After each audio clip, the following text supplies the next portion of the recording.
TFR, definitely got to know this. Total fertility rate. And we see that worldwide, we're at about 2.5. The average woman has 2.5 babies in her lifetime. And in the United States, we're below 2. We're at 1.89. Now, what's exciting about this in terms of population growth, so you can see back in the 1950s, the TFR was 5. An average woman had 5 babies in her lifetime. And so we've cut that in half worldwide. That's essential to us reaching logistic growth. So population education is working incredibly well, actually. Now, what are some things that influence the TFR? Why has it dropped so much? What is it about population education that actually is working? Well, here's a list of some things. The most important and effective, and I mentioned this way back in August, the easiest way to curb the population is to delay the age of your firstborn. Back in the old days, you graduated high school. If you didn't go to college, you got married and started a family. If you did go to college, well, as soon as college was done, you got married and started a family. But that's not how anything works anymore. We are encouraging you to delay starting a family. It's kind of deceptive because we're actually banking on the fact that some women will wait long enough that they won't even be able to have babies. They'll run into fertility issues. That sounded kind of misogynistic. I know it takes two. Men play their role in all of this as well. So go to college. Take your time figuring out what you want to do in life. And then hold off having a family. Earn some money first. Travel the world. Do something you've always wanted to do. Do all that before you have kids, because once you have those little babies, they really do take over your life. And of course, birth control. We've made huge advancements in that over the last century. And there's different kinds of birth control, right? There's social birth control, the ideas of abstinence. Biological, we can sterilize people.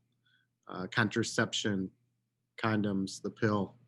Especially internationally, we've had a lot of success with just going around and educating people. So national programs. We can also talk about some countries who have done things like China, the one-child policy, which didn't really work all that well. It had a lot of negative impacts. A lot of human rights activists around the world did not agree with it. They went to a two-child policy, and they're still having problems with that. Tax incentives, tax penalties. Once again, you want to be careful that you're not accidentally targeting poor people. You don't want to punish them if they're the ones who are struggling the most. The graphic's kind of interesting. The majority of those fertility rates that are high, over 5, those are mostly in Africa, Afghanistan's Middle East. And then they've got selected fertility rates down at the bottom, and you can see Asia, such as China and Japan, Singapore, they've made huge strides. They're amongst the lowest that exist. Even India, which we expect to continue to grow for a while. All right, so that's how we keep the TFR decreasing at this point. Now, we have to be a little bit careful because we can have what's called a population bust, especially with a pandemic ravaging the planet. What if we lose too many people in the working class? So it's all about the workforce. We call this RFR, replacement fertility rate. Will we have enough people to take care of us when we're elderly? Right? If we're all having smaller families, let's say you have one child, the entire burden of helping you when you're elderly now falls on that one person instead of spreading it out amongst siblings. So there's some moral and ethical issues to consider when you're talking about family size. Notice that the ideal replacement level we consider to be 2.1. And the reason for that, the reason it's 0.1, unfortunately, is we account for infant mortality rate. So the replacement level to replace mom and dad is 2 people, plus a little extra because some aren't going to make it. Right now in United States, our fertility rate is 1.89. Our replacement level is 2.1. So we're pretty close. And so the population in the United States is slowing down and relatively stable. Don't worry about the stats here, but I found them to be interesting and unfortunately disheartening. Infant mortality rates vary by race pretty significantly. Look at the African American rate is through the roof. The chances of their baby not making it are so much higher. And unfortunately, this is all tied to socioeconomic. Now, how do we combat infant mortality rate? Well, they need affordable health care. They need easy access to prenatal care. We need proper nutrition for the infant. We need education about that. Some people don't even know what to do when they have a baby. Notice those are crude rates, right? Rate per 1,000 babies. Those are crude rates. This was from 2017 data. Of the Midwestern states, Indiana has the highest infant mortality rate. So you know what this tells you? Go back to demographics. The majority of our state is rural, poor, and uneducated. We definitely rank toward the bottom in all of those categories. How do we make a difference? How do we fix this? Well, we can tie infant mortality into this statistic, life expectancy, because if you have a high infant mortality rate, it's going to skew the averages. So even if we have a lot of people living into their 70s and 80s, if we have a lot dying by the time they're a teenager, that's a problem. Why would a population all of a sudden start dying? Well, we break it into 2 categories, and it all has to do with really the size of the population and how tightly it's packed into its habitat. So size divided by area is density.